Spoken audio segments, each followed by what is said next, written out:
الحمد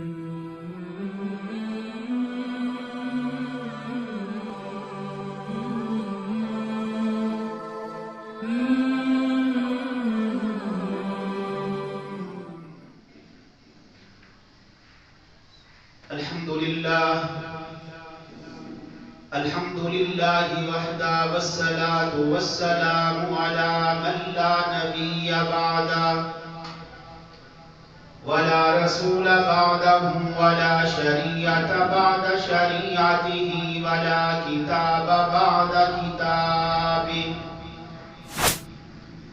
ولا أمة بعد أمته ولا نبوة بعد نبوته. أما بعد فأعوذ بالله من الشيطان الرجيم. بسم الله الرحمن الرحيم. يا بني أقم الصلاة وأمر بالمعروف وانه عن المنكر واصبر على ما أصابك إن ذلك لمن عزم الأمور. ولا تصعر خدك للناس ولا تمش في الأرض مرحا إن الله لا يحب كل مختال فخور. صدق الله العظيم وصدق رسوله النبي الكريم ونحن على ذلك من الشاهدين والشاكرين والحمد لله رب العالمين. اللهم صل على محمد وعلى آل محمد كما صليت على إبراهيم وعلى آل إبراهيم إنك حميد مجيد.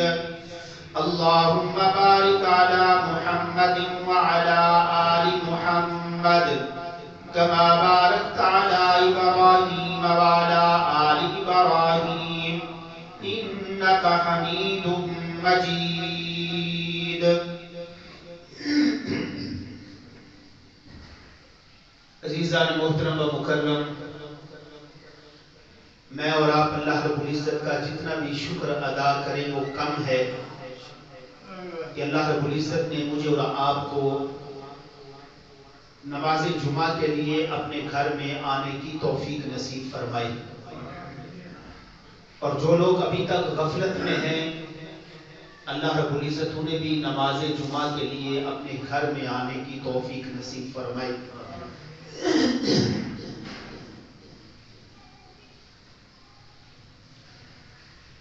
حضرت لقمان انہوں نے جو خوبصورت باتیں کی اور اپنے بیٹے کو اپنے پاس بٹھا کے جو نصیحتیں فرمائیں وہ اتنی خوبصورت باتیں اور اتنی خوبصورت نصیحتیں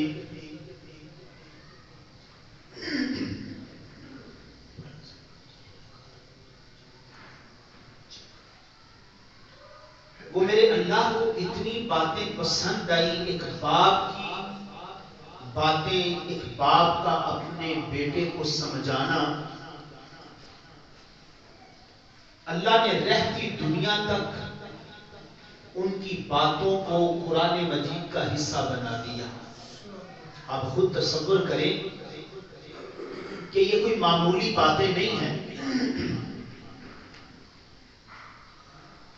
اور حضرت لقمان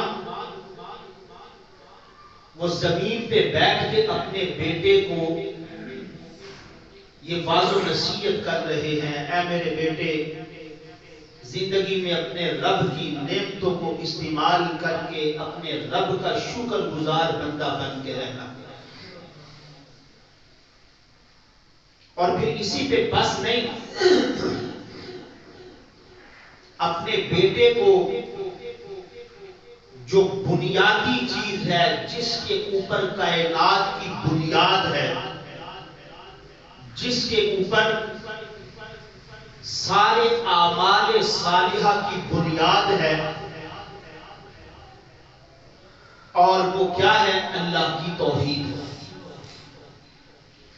اپنے بیٹے کو اللہ کی توحید کا درس دیا، اللہ کو وحدہ لا شریک ماننا، اپنی عبادات میں، اپنی پکاروں میں، مالی عبادت کی صورت میں، بدنی عبادت کی صورت میں، قولی عبادت کی صورت میں، ہمیشہ اپنے رب کو پکارنا، اپنے رب کے آگے اپنی پیشانی کو جھکانا۔ حضرت لقمان اپنے بیٹے کو اسی بات کا درس دے رہے ہیں۔ شرک سے بچ جانا، اللہ کی توحید کو قبول کر لینا، یہ اللہ کا خاص فضل ہے۔ حضرت یوسف علیہ السلام نے جیل کی بند کوٹری میں اتنے خوبصورت اخلاق عالیہ کا مظاہرہ کیا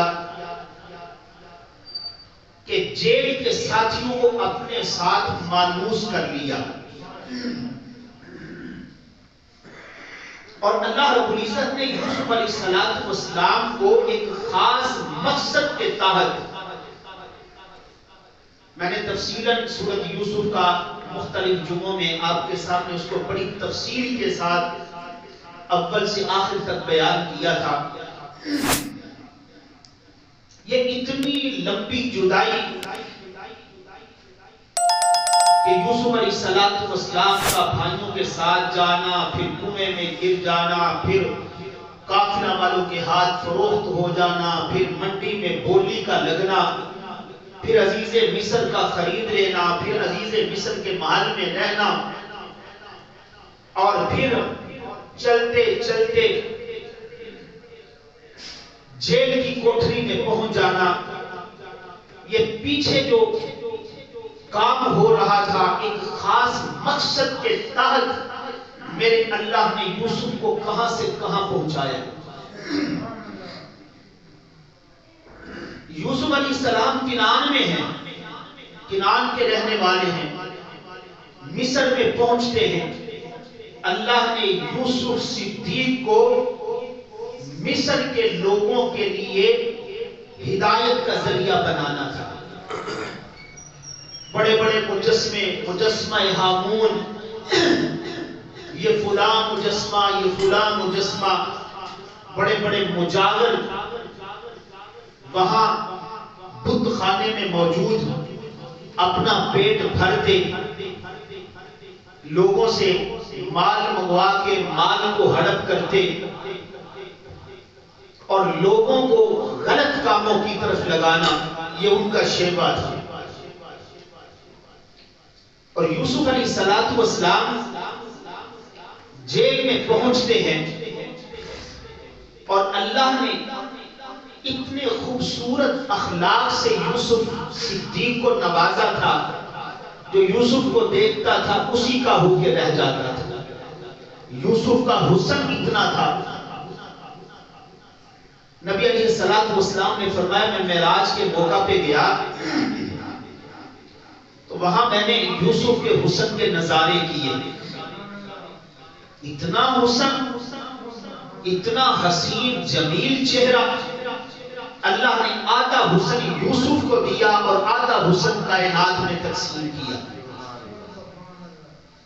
لیکن اماں جان کبھی بجٹ میں آ جایا کرتی تھی، میری اور آپ کی اماں جان صدیقہ کائنات،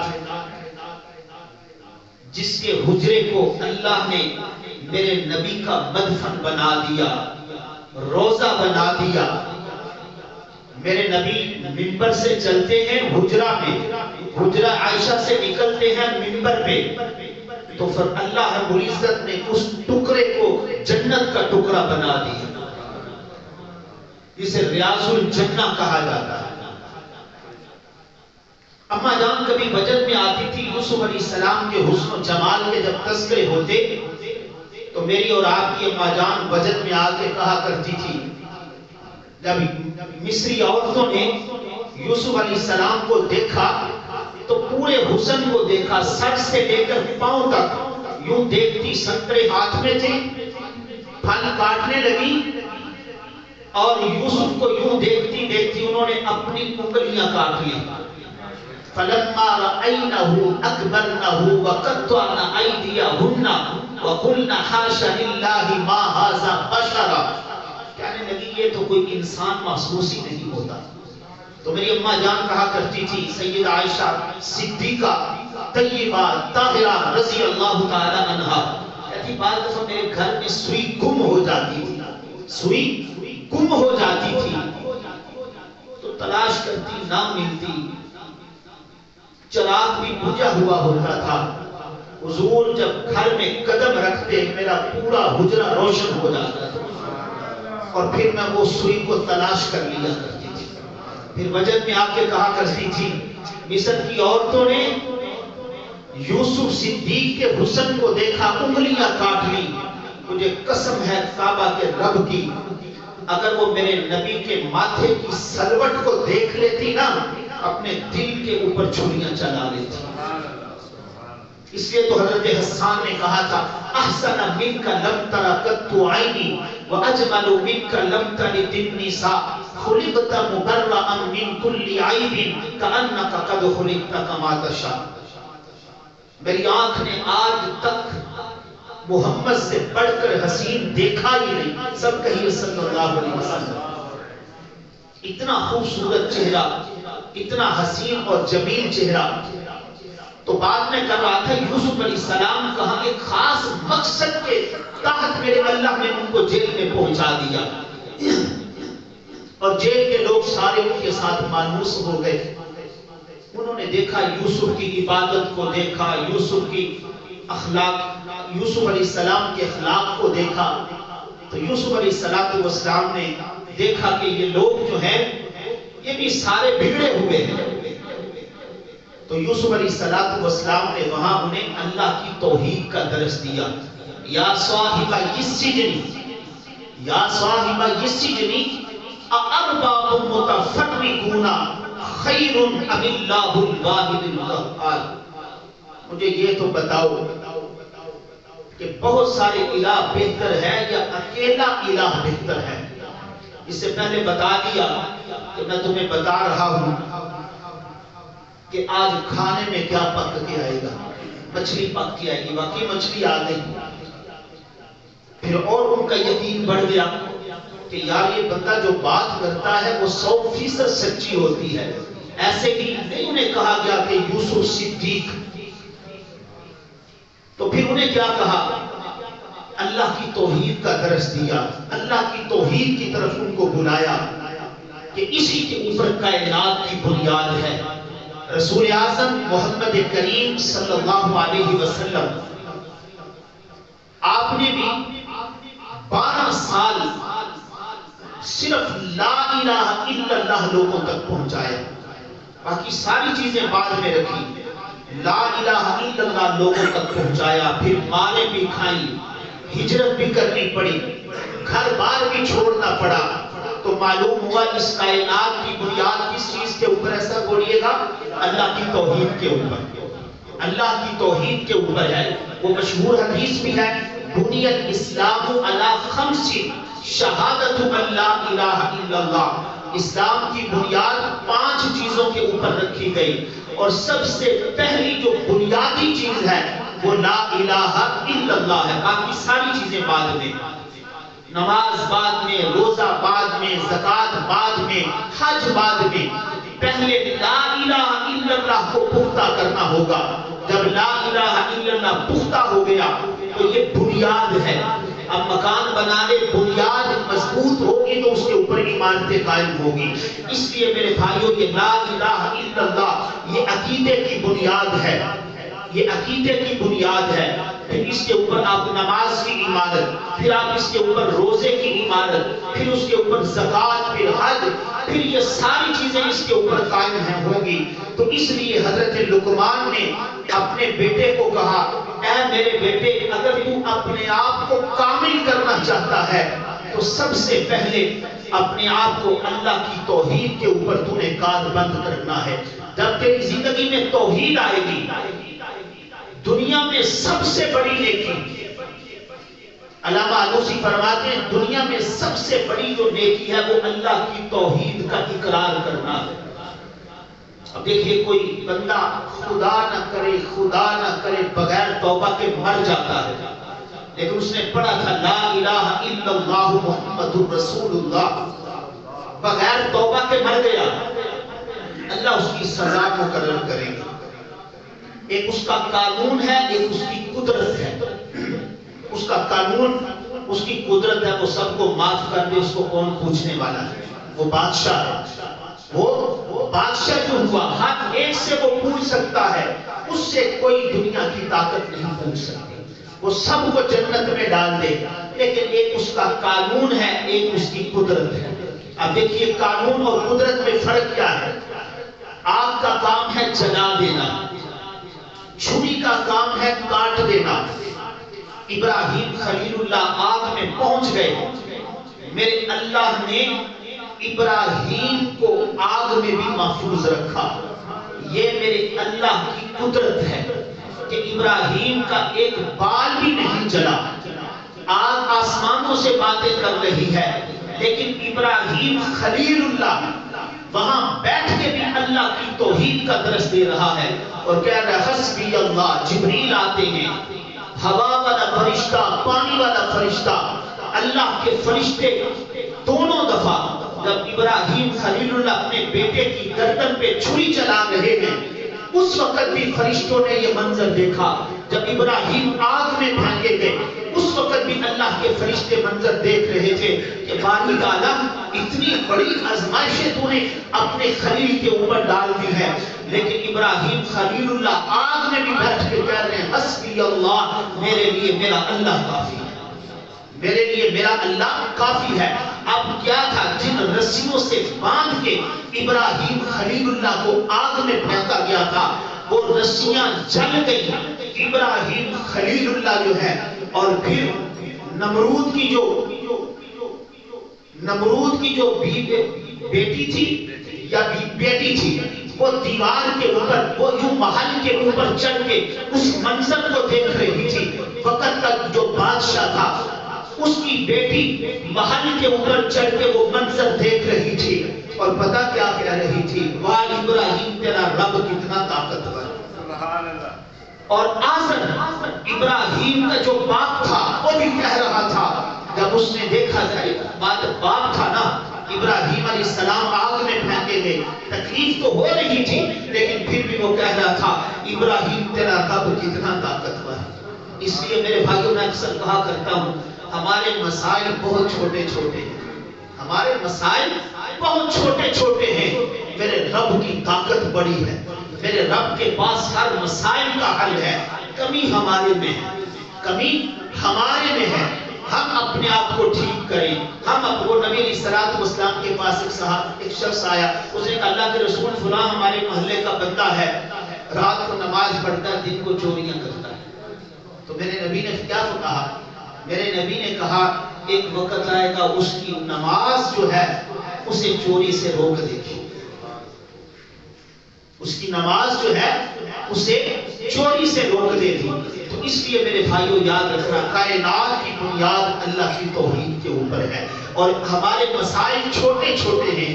آپ کا کوئی مسئلہ بھی ہو اپنے رب کے سامنے رکھا کریں، اپنے رب سے مانگا کریں. میرے نبی نے تو فرمایا تمہارے جوتے کا تسمہ بھی ٹوٹ جائے اس کا بھی سوال اپنے رب سے کرنا ہے. میں صبح بھی درس میں کہہ رہا تھا 3 کام کرو گے تو اللہ کا کرم نصیب ہو جائے گا.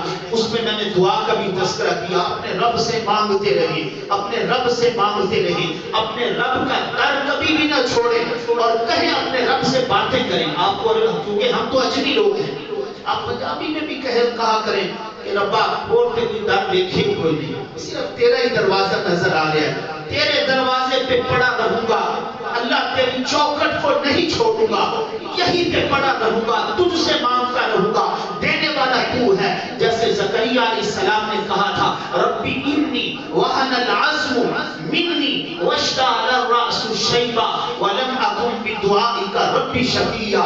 زکریا پیغمبر ہے. ہماری عادت کیا ہے؟ ہم کہتے ہیں یار میں ہاتھ اٹھاؤں نا اپنے رب سے رات کو دعا مانگوں, صبح بستر اٹھاؤں تو وہاں ڈالروں کے ڈھیر لگے ہوئے. ہمارا مزاج یہ بن چکا ہے کہ ڈالروں کے ڈھیر لگے ہوئے ہوں, سونا چاندی میرے کمرے میں پڑا ہو, اسی کا نام برکت ہے. نہ میرے بھائیوں, اپنا یہ بات دل کی تختی پہ لکھنے, توجہ فرمائیں, یہ بات دل کی تختی پہ لکھنے کہ میں جو رب سے مانگ رہا ہوں میرا رب میری باتوں کو سن رہا ہے, میری باتوں کو میرا رب سن رہا ہے. کئی دفعہ وہ میں نے واقعہ بھی بیان کیا, موسیٰ علیہ السلام نے ڈنڈا مارا نا پتھر کے اوپر, کہا میں تجھے اپنی قدرت کا ایک نمونہ دکھاتا ہوں. وہ ڈنڈا مارا نا پتھر کے اوپر, کوئی سوراخ نہیں ہے, سوئی جتنا بھی سوراخ نہیں تھا, اور جب ڈنڈا مارا نا پتھر میں سے دیکھا وہ پتھر دو ٹوٹے ہو گیا, اور پھر کیا دیکھتے ہیں اس میں کیڑا ہے اور سبز رنگ کا پتا چوس رہا ہے, سبز رنگ کا پتا چوس رہا ہے. موسیٰ علیہ السلام کو میرے رب نے کہا اپنا کان ذرا اس کے قریب تو کر, تو موسیٰ علیہ السلام اپنا کان قریب کرتے ہیں تو وہ اللہ کی تعریفیں بیان کر رہا ہے. میں اس رب کا شکر ادا کر رہا ہوں جو پتھر میں بھی مجھے رزق پہنچا رہا ہے. میں اپنے رب کا شکر ادا کر رہا ہوں جو پتھر میں بھی جس نے مجھے یاد رکھا ہوا ہے. میں اپنے رب کا شکر ادا کر رہا ہوں جو میری باتوں کو سن بھی رہا ہے. وَيَسْمَعُ كَلَامِي وَلَا يَنْطَلِقُ وَلَا يَنْسَانِي. وہ اپنے رب کی تعریفیں ایک کیڑا ہو کے اپنے رب کی تعریفیں کر رہا ہے. یار ہم تو انسان ہیں جس کو اللہ نے اپنے ہاتھوں سے بنایا. سلیمان پیغمبر لشکر لے کے نکلتے ہیں, بہت بڑا لشکر, لوگوں نے التجا کی, اے سلیمان پیغمبر آپ باہر نکلیے, اللہ سے مانگیے, نماز استسقاء پڑھیے, دعا مانگیے. اللہ سلیمان پیغمبر بارش کی بڑی سخت ضرورت ہے. یہ ان لوگوں کے لیے پیغام ہے جو کہتے ہیں یار اللہ ساڈی نہیں سنتا, اللہ نہیں سنتا, اللہ وسیع رب ہیں, اللہ سنتا ہی نہیں ہے. اللہ سب کی سنتا ہے, سب کے مسائل حل کرنے کی. ہمارے چھوٹے چھوٹے مسائل ہیں, اپنے رب کے سامنے یار اپنا دامن پھیلا کے دیکھو تو صحیح, آنکھوں سے آنسو نکال کے دیکھو تو صحیح. رات کی تاریکی میں اٹھ کے اپنے رب کے سامنے اپنی پیشانی جھکا کے دیکھو تو صحیح, پھر وہ آپ کی شہرت سے بھی زیادہ قریب ہے. وَنَحْنُ أَقْرَبُ إِلَيْهِ مِنْ حَبْلِ الْوَرِيدِ.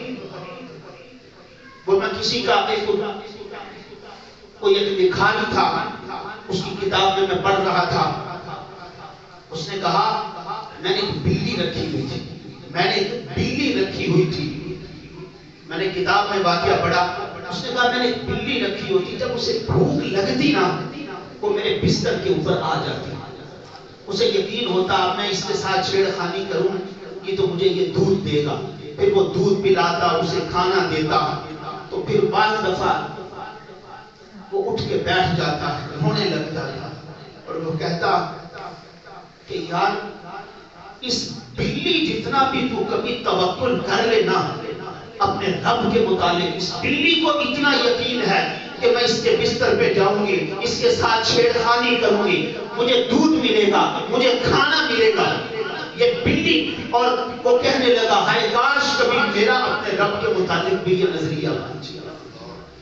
تو اس لیے میرے بھائیوں اپنے رب کو پکاریں, اپنے رب سے التجا کریں. وَنَحْنُ أَقْرَبُ إِلَيْهِ مِنْ حَبْلِ الْوَرِيدِ. یہ ہمارے مسائل تو یار چھوٹے چھوٹے مسائل ہیں, میرا رب تو وہ ہے جس نے ہر, اب دیکھیے وہ اس کے لیے تو کوئی مشکل کام نہیں ہے. اس نے تو یار دیکھو تو صحیح, اس نے تو آدم کو بغیر ماں باپ کے پیدا کر دیا, اس نے تو آدم کو بغیر ماں باپ کے پیدا کر دیا, اس نے پتھر میں سے اونٹنی کو نکال دیا. صالح علیہ السلام کی قوم نے کیا مطالبہ کیا تھا کہ ہم اس وقت تک ایمان نہیں لائیں گے جب تک ہم کوئی تیرے ہاتھ میں معجزہ نہ دیکھے. تو میرے اللہ نے کیسے پتھر سے اونٹنی کو نکال دیا, آدم کو بغیر ماں باپ کے پیدا کر دیا, عیسیٰ کو بغیر باپ کے پیدا کر دیا. یہ میرے رب کی قدرت ہے, یہ میرے رب کی طاقت ہے. اور ہم کہتے ہیں یار اللہ کو وسیع رب, اللہ کو میں بھی ملا ہوں, ہم ہی ملے تھے، ہماری اللہ کے اوپر پختہ یقین رکھیں کہ وہ میری دعا کو سن رہا ہے۔ انک سمیع الدعاء، سب کی دعاؤں کو سننے والا کون ہے؟ سب بولے گا۔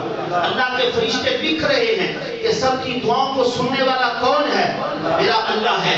یہ بات اپنے رب سے، یار ہمارے میں کمی ہے، ہمارے مانگنے میں کمی ہے، ہم اپنے رب سے اس طرح مانگ نہیں پاتے۔ اب دیکھیے وہ کیڑا، اس کا کیا عقیدہ ہے کہ میرا رب سن رہا ہے؟ تو سلیمان پیغمبر باہر نکلتے ہیں، کس کے لیے؟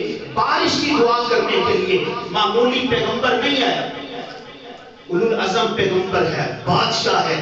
اللہ رب العزت نے کہا سلیمان پیغمبر اپنے لو لشکر کو لے جاؤ، اپنے لو لشکر کو لے جاؤ۔ کہا باری تعالیٰ نے بارش مانگنی ہے، بارش کی دعا کرنے کے لیے نکلے ہیں۔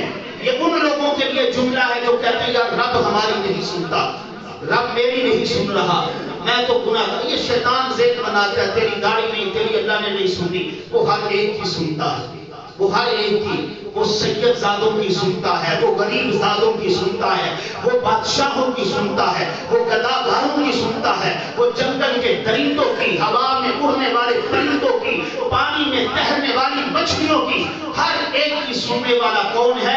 اللہ ہے، اس کے علاوہ کوئی نہیں سنتا۔ حضرت ابراہیم، حضرت سلیمان پیغمبر کو کہا گیا آپ واپس چلے جائیں۔ کہا باری تعالیٰ کیوں؟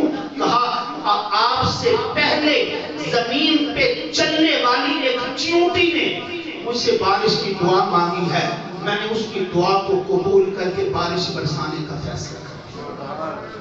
یہ ایک چیونٹی کا عقیدہ ہے، میرے اللہ نے اس کی دعا کو سن کے بارش برسانے کا فیصلہ کر دیا۔ بارش، میں نے کتاب میں واقعہ پڑھا، کچھ لوگوں نے جنگل کو آگ لگا دی، جنگل کو آگ لگا دی، وہاں پہ درندے ہیں، اس میں دیکھا کہ ایک درندہ اس میں سے باہر نکلتا ہے، اس میں سے اس نے اپنا بچہ منہ میں ڈالا ہوا ہے، اور وہ کہتے ہیں کہ اس نے یوں آسمان کی طرف آنکھیں اٹھائیں، آنکھوں سے آنسو نکل رہے تھے۔ میرے رب نے وہاں پہ باران رحمت نازل کر کے اس جنگل کو گلزار بنا دیا۔ تو ہم کہیں یار رب، میرے اللہ کے پاس ہر مسائل کا حل، ہر مسئلے کا حل میرے رب کے پاس ہے۔ تو کہا چیونٹی، وہ جو چیونٹی تھی اس کی دعا قبول کر کے میرے رب نے بارش برسانے کا فیصلہ کر لیا۔ اس لیے آسمان نیچے آ سکتا ہے، زمین پھٹ سکتی ہے، محمد کریم صلی اللہ علیہ وسلم کی زبان مبارک سے نکلی بات کبھی جھوٹی نہیں ہو سکتی۔ جیسے میں نے ابتدا میں کہا اللہ کے پیغمبر جو ہوتے ہیں ان کی زبان سے جو بات نکلتی ہے اس کا تعلق وحی کے ساتھ ہوتا ہے۔ اس لیے یوسف صدیق نے جیل میں کیا کہا تھا؟ جو خواب کی تعبیر بتائی تھی، پھر جیل کے ساتھیوں کو کہا تھا آج میں تمہیں بتا رہا ہوں کہ کھانے میں مچھلی پک کے آئی تھی، پھر پک کے آئی کہ نہیں؟ پھر کہا نا کہ ایسے قحط پڑے گا، یہ ہوگا، جو آپ نے پیشن گوئیاں، جو خواب کی تعبیر آپ نے بتائی تھی وہ 100% سچی نکلی تھی۔ اس لیے یاد رکھیے گا ہمارا اس بات کے اوپر کامل اور اکمل یقین ہونا چاہیے۔ میرے نبی نے کہا ہے جو بندہ رب سے مانگتا ہے، رب دل سے التجا کرتا ہے، اپنے رب کو پکارتا ہے، پھر رب اس کی سنتا ہے۔ ایک دن لوگوں نے کہا حضرت آپ یہ تو بچائیے کہ رب کہاں ہے؟ اور پھر فرمایا وَإِذَا سَأَلَكَ عِبَادِي عَنِّي فَإِنِّي قَرِيبٌ، میرے بندے جب آپ سے سوال کرتے ہیں رب کہاں ہے تو انہیں بتا دیجئے فَإِنِّي قَرِيبٌ، میں تو بہت قریب ہوں۔ کتنا قریب ہوں؟ وَنَحْنُ أَقْرَبُ إِلَيْهِ مِنْ حَبْلِ الْوَرِيدِ، میں تو تمہاری شاہ رگ سے بھی زیادہ قریب ہوں۔ أُجِيبُ دَعْوَةَ الدَّاعِ إِذَا دَعَانِي فَلْيَسْتَجِيبُوا لِي وَلْيُؤْمِنُوا بِي لَعَلَّهُمْ يَرْشُدُونَ۔ یہ کوئی قصہ کہانی نہیں ہے، یہ اللہ کا قرآن ہے، یہ کلام اللہ ہے جو میرے رب کے اندر سے نکلا ہے۔ یہ میرے رب کی باتیں ہیں جس کو میرے اللہ نے حضور کے قلب اطہر کے اوپر نازل کیا۔ یہ کوئی معمولی باتیں نہیں ہے، دنیا قیامت تک آتی رہے گی، اس میں بڑے بڑے شاعر، بڑے بڑے جو ہے اس میں سائنسدان، بڑی بڑی بولیاں بولنے والے آئیں گے، بڑے بڑے لکھاری آئیں گے، قیامت آ سکتی ہے، اس کلام جیسی کوئی ایک آیت بھی نہیں آ سکتی۔ قل إن اجتمعت الإنس والجن على أن يأتوا بمثل هذا القرآن لا يأتون بمثله ولو كان بعضهم لبعض ظهيرا. ساری انسانیت جمع ہو جائے، سارے جنات جمع ہو جائیں، ایک دوسرے کے مددگار بھی بن جائیں، پھر بھی اس قرآن جیسی ایک آیت نہیں وہ بنا سکتے، اس جیسی ایک آیت بھی نہیں. تو پھر ہم یہ قرآن ہے اجیب دعوت الداعی، میرے پیغمبر انہیں کہہ دیجئے، انہیں سمجھا دیجئے، جب بھی کوئی پکارنے والا بندہ مجھے پکارتا ہے میں اس کی پکار کو سنتا ہوں. تو میں بات کر رہا تھا اس کے اوپر یقین کامل ہونا چاہیے کہ میں نے جو رب سے، دیکھیے ہم بعض دفعہ رب سے مانگتے ہیں، جو چیز میں نے اور آپ نے مانگی ہے، اللہ کی قسم مجھے آپ کو نظر آئے یا نہ آئے، جو میرے نبی نے کہہ دیا وہ ہو کے رہے گا، جو میرے نبی نے بتا دیا کہ مانگنے والے کے لیے خیر ہی خیر ہے، پکارنے والے کے لیے خیر ہی خیر ہے. یار ہم کہتے ہیں، میں نے جیسے ابتدا میں کہا، ہم کہتے ہیں یوں ہاتھ اٹھائیں، صبح بستر اٹھائیں تو ڈالر پڑے، لاکھوں کے ڈھیر لگے ہوں، سونا چاندی پڑا ہو، میں جوتا اٹھاؤں تو نیچے گلی سے جاؤں تو مجھے شاپر پیسوں کا مل جائے. یار ایسے تو نہیں، آپ نے جو مانگا ہے نہیں ملا، اس کے بدلے میں کوئی اور مل گیا، یا آپ نے مانگا تھا اللہ نے وہ نہیں دیا، اللہ نے اس کے بدلے آنے والی تکلیف کو ڈال دیا. یہ تو چیزیں اس وقت سمجھ آتی ہیں، بندہ جا رہا ہے، گاڑی آتی ہے، گاڑی لگ جاتی ہے، بندہ بچ جاتا ہے، کسی حادثے کا شکار بندہ، پھر بندہ کہتا ہے یار اللہ نے بچا دے. تو بعض دفعہ دیکھیے ہم مانگتے ہیں نا اپنے رب سے، جو مانگا وہ نہیں ملا، اس کے بدلے میں اور مل گیا. کوئی مصیبت آنے والی وہ ٹل گئی، کوئی بیماری آنے والی ٹل گئی، کوئی حادثہ تھا اس سے بندہ بچ گیا. تو معلوم ہوا رب سن رہا ہے، رب اپنے بندوں کو تنہا نہیں چھوڑتا، وہ ہر وقت اپنے بندوں سے باخبر ہے، وہ ہر وقت اپنے بندوں کو دیکھ رہا ہے، وہ ہر وقت اپنے بندوں کی فریاد کو سن رہا ہے. لیکن اس کا وہ آزماتا ہے، وہ آزماتا ہے. ہم کئی، میرے رب نے میری سنی نہیں ہے، بندہ مایوس ہو کے گھر میں بیٹھ جائے، یا میری رب نے. حضرت زکریا میں صبح درس میں فجر کی نماز کے بعد بتا رہا تھا، زکریا علیہ السلام کے پاس پتر نہیں تھا، بیٹا نہیں تھا. آج یار ہمارے جن کے پاس اولاد نہیں ہے، اللہ سب کو نیک اولاد نصیب فرمائے، اللہ سب کی خالی جھولیوں کو اپنی رحمت سے بھر دے، سب کی جھولیوں کو اللہ خالی رحمت سے بھر دے، خالی جھولیوں کو اپنی رحمت سے بھر دے. جن کے پاس اپنے مکان نہیں، اللہ نے مکان نصیب فرمائے، اللہ عزت والا روزگار مہیا فرمائے. سب کے لیے دعا ہے، سب کے لیے دعا ہے.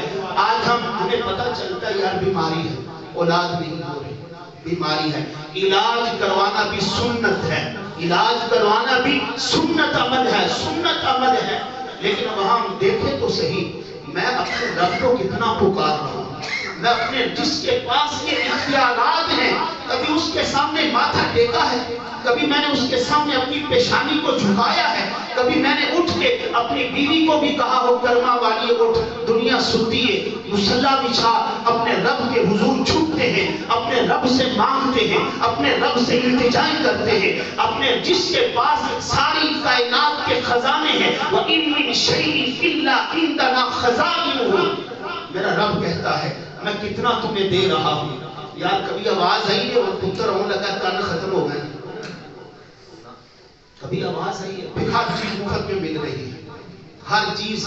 یہ تو بندے کو پتہ لگ جائے نا، جب اللہ کی دی ہوئی کوئی چیز ٹوٹ جائے، پھر آپ کو کوئی مصنوعی اعضاء لگا لیں، کوئی مصنوعی چیز لگائیں، پھر آپ وہ نظارہ دیکھیں، پھر آپ کو پتا ہوگا کہ یار میرے رب نے جو چیز دی تھی مفت میں دی تھی، میں نے اس کی قدر ہی نہیں کی.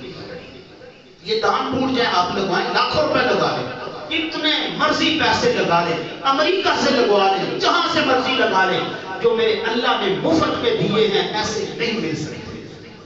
آپ کو پتا ہوگا یار یہ محسوس کرے گا آپ کا وجود کہ یار یہ مصنوعی چیز ہے، یہ مصنوعی چیز ہے. کوئی بھی جسم کا اعضاء جو میرے رب نے ہمیں ساری یہ چیزیں مفت میں دی ہیں، کوئی پیسہ تو میں نے اور آپ نہیں نہ دیا. میرے رب نے کیا کہا؟ میرے رب نے ایک تقاضا کیا ہے، میرے بندے کائنات کی ہر چیز میں نے تیرے لیے بنائی ہے، تجھے میں نے صرف اپنی عبادت کے لیے بنایا. آپ دکانداری کریں، تجارت کریں، خوشی میں شریک ہوں، غمی میں شریک ہوں، کوئی شریعت میں ممانعت نہیں ہے. لیکن یہ مقصد ہمیشہ یاد رکھیں کہ میری زندگی کا مقصد کیا ہے. وَمَا خَلَقْتُ الْجِنَّ الجن والانس الا لیعبدون. یہی ہماری زندگی کا مقصد ہے کہ ہماری زندگی اپنے رب کی بندگی میں گزر جائے. میں اور آپ اپنے آپ کو کتنا تیار کر رہے ہیں؟ یہ وہ مہینہ جا رہا ہے، رجب کا مہینہ، شعبان کا مہینہ. رجب کا مہینہ شروع ہوتا، میرے نبی دعا مانگنے لگ جاتے. حالانکہ آپ وہ شخصیت ہیں سب سے پہلے جنت کا دروازہ حضور کے لیے کھولا جائے. معصوم عن خطا ہے. سارے نبیوں کے صبح میں درس میں بتا رہا تھا، میرے نبی کو اللہ نے اتنی عزتیں، اتنی رفعتیں، اتنی بلندیاں عطا فرمائی. پہلا آسمان، دوسرا آسمان، تیسرا آسمان، آسمان کی منزلوں کو طے کرتے کرتے اتنی بلندی پہ پہنچ گئے. اوپر میرا رب تھا، نیچے مصطفیٰ تھا، اور پوری کائنات کو حضور کے قدموں کے نیچے کر دیا. پوری کائنات حضور کے قدموں کے نیچے ہے. اتنی بلندیوں تک حضور پہنچ گئے.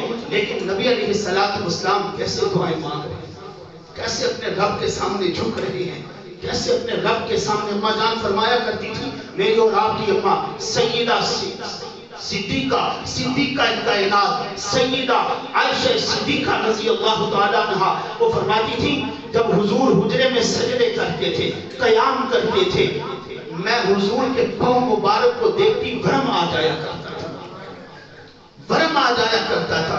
نبی علیہ السلام ایسے اپنے رب کے، اور اصل میں امت کو تعلیم دینا مقصد ہے کہ تمہاری زندگیاں بھی رب کی بندگی میں لگ جائے. تو میں بات کر رہا تھا زکریا علیہ السلام 100 سال اللہ سے مانگتے رہے. کتنی زندگی گزر گئی رب سے مانگتے. پھر کیا کہتے ہیں، رب انی وہن العزم منی. یہ ہمارے لیے سبق ہے. آپ پنجابی میں اپنے رب سے باتیں کریں. کیا کہتے ہیں، رب انی وہن العزم منی واشتعل الرأس شیبا ولم اکن بدعائک رب شقیا. میرے ربا، میرے تو بال بھی سفید ہو گئے ہیں، میری تو ہڈیاں بھی کمزور ہو گئی ہیں. یہ وقت کا پیغمبر ہے، یہ وقت کا پیغمبر ہے. اپنے رب کی چوکھٹ کو ایک لمحے کے لیے نہیں چھوڑا. میں اور آپ یار ایک ہفتہ اللہ سے مانگے، کچھ بھی نہ ہو تو پھر پڑے رہتے ہیں. نہیں، ساری نہیں سنی. اپنے رب کے اوپر گلا کر رہے ہیں، اپنے رب کا شکوہ بیان کر رہے ہیں، اپنے رب کا گلا. ایوب پیغمبر ساری چیزیں چلی گئی، اولاد جوان وہ بھی چلی گئی، مکان چلا گیا. ایوب پیغمبر کی زندگی تکلیفوں میں، پاؤں رکھنا بھی زمین کے اوپر مشکل تھا. بعض لوگ کہتے ہیں حضرت ایوب کو نعوذ باللہ اتنے بیمار ہوئے ان کے جسم میں کیڑے پڑ گئے تھے، نعوذ باللہ. پیغمبر کا وجود اتنا اعلیٰ ہوتا ہے، اتنا پاکیزہ ہوتا ہے، اتنا مطہر ہوتا ہے، وہ چاہے مٹی کے اوپر ہو یا مٹی کے نیچے ہو، کوئی کیڑا نبی کے جسم تک نہیں پہنچ سکتا. یہ اسرائیلی روایات ہیں، یہ کتنی کوئی مضبوط بات نہیں ہے کہ ایوب پیغمبر اتنے بیمار ہوئے نعوذ باللہ جسم کے اوپر کیڑے پڑ گئے. تو یہ ذہن میں بات رکھنی ہے، انبیاء سارے جتنے بھی ہیں مٹی کے اوپر اللہ نے حرام کر دیا ہے. جسم مٹی کے اوپر ہو، جسم مٹی کے نیچے ہو، کوئی مٹی، کوئی کیڑا، کوئی چیز پیغمبر کے وجود کو نقصان نہیں پہنچا سکتی. ہمارا عقیدہ نظریہ کیا ہے؟ نبی اکرم صلی اللہ علیہ وسلم روضہ مبارک والی قبر میں، خدا کی قسم حضور دنیا میں کوئی چیز اتنی تر و تازہ نہیں ہے، دنیا میں کوئی چیز اتنی تر و تازہ نہیں. گلاب کا پھول آپ صبح دیکھتے ہیں، وہ اتنا تر و تازہ نہیں ہے. موتیے کا پھول اتنا تر و تازہ نہیں ہوتا جتنا خدا کی قسم قبر اطہر میں میرے نبی کا وجود تر و تازہ ہے. ہم تو کہا کرتے ہیں، ہمارے استاد محترم علامہ بندیالوی صاحب کہا کرتے ہیں، لوگوں صحابہ نے حضور کو غسل دیا، غسل دیتے وقت جسم مبارک کو صاف کیا، کوئی پانی کا قطرہ حضور کی سلب پہ رہ گیا، حضور کے چہرے پہ رہ گیا، حضور کے سینے پہ رہ گیا، حضور کی انگلی مبارک پہ رہ گیا. اگر وہ پانی کا قطرہ صاف نہیں کیا، وہ پانی کا قطرہ آج بھی حضور کے جسم کے اوپر ویسے ہی تر و تازہ پڑا ہے. تو وہ بیماری کی حالت میں حضرت ایوب اپنے رب کا شکر ادا کر رہے ہیں. تو زکریا علیہ السلام کیا کہتے ہیں؟ یہ آخری بات کر رہا ہوں، یہ ان لوگوں کے لیے پیغام ہے جو لوگ کہتے ہیں یار رب ساڈی سن دا جی. وہ ابراہیم علیہ السلام کھڑے تھے نا گھر میں، اللہ نے فرشتوں کو بھیجا، وہ فرشتے آئے اور فرشتے آ کے حضرت ابراہیم مہمان نواز تھے، جلدی سے کھانا شانا لے آئے. تو ظاہری بات ہے ان کو نہیں پتا تھا یہ اللہ کے فرشتے انسانی شکل میں تھے، کھانا پینا لے کے آئے تو انہوں نے کھانے سے انکار کر دیا۔ حضرت ابراہیم ڈر گئے، کہا کہ قالوا لا تخف، آپ کو ڈرنے کی ضرورت نہیں، انا ارسلنا الی قوم لوط، اللہ نے ہمیں بھیجا، ہم قوم لوط کو تباہ کرنے کے لیے جا رہے ہیں۔ اللہ نے کہا جاتے جاتے ہوئے ابراہیم کو جو ہے بیٹے کی بشارت دے دو۔ ان کی گھر والی ساتھ کھڑی ہے اور وہ دیوار کی اوٹ پہ کھڑی مسکرا رہی ہے، تعجب کر رہی ہے، یا ویلتا اعلد وانا عجوز وہذا بالی شیخا، میں بھی بوڑھی ہو گئی، میں بھی بوڑھی ہو گئی، میرا خامن بھی بوڑھا ہو گیا، اب اولاد۔ تو پھر اللہ کے فرشتے نے کہا اتعجبین من امر اللہ، تو تعجب کر رہی ہے، تیرا خامن تو وہ ہے جس کے اوپر رب نے آپ کو گلزار بنا دیا تھا، تیرا خامن تو وہ ہے، تو تعجب کر رہی ہے۔ تو یہ اللہ کے لیے کوئی مشکل کام نہیں۔ زکریا علیہ السلام مانگتے رہے، 100 سال تک اپنے رب کی چوکھٹ کو نہیں چھوڑا، اپنے رب کے دربار سے مایوس نہیں ہوئے۔